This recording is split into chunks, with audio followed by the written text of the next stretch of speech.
បងប្អូនទាំងអស់គ្នាមានបងប្អូនណាដែលចូលចិត្តទៅលេងកោះនៅសមុទ្រណាខ្ញុំចែកម្លែកបទពិសោធន៍ដ៏ល្អមួយរបស់ខ្ញុំគឺខ្ញុំ stress ពីការងារពេកខ្ញុំបានទៅលេងកោះនៅកោះទន្សាយ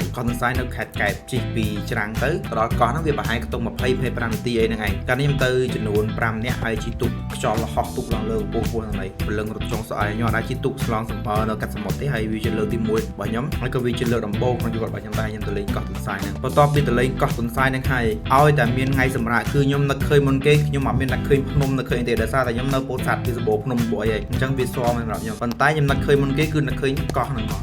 ឲ្យតែមានថ្ងៃឈប់ថ្ងៃសៅរ៍អាទិត្យអីនឹកឃើញថាបើសិនជាបានដេកព្រលឹមឡើងងើបមកនៅកោះទន្សាយព្រលឹមឡើងងើបមកនៅកោះរ៉ុងអីហ្នឹងមិនដឹងថាអារម្មណ៍មិនទេខ្ញុំនិយាយមែនខ្ញុំដូចជីវិតមួយផ្សេងមួយទៀតចឹងអាកាលខ្ញុំទៅកោះទន្សាយហ្នឹងវាដូចខ្ញុំនៅក្នុងភពថ្មីមួយចឹងហើយថាយើងមិនដែលទៅសមុទ្រហើយយើងក៏មិនដែលទៅលេងកោះលេងអីចឹងណាហើយវាយើងអ្នកនៅពេញផងដល់ពេលហ្នឹងអារម្មណ៍យើងពេលងើបមកស្ងាត់ជ្រាបឮតែសលេងមន់ចេះចាហើយឮសលេងទឹកសមុទ្រវូព្រលឹមឡើងហ្នឹងគឺថា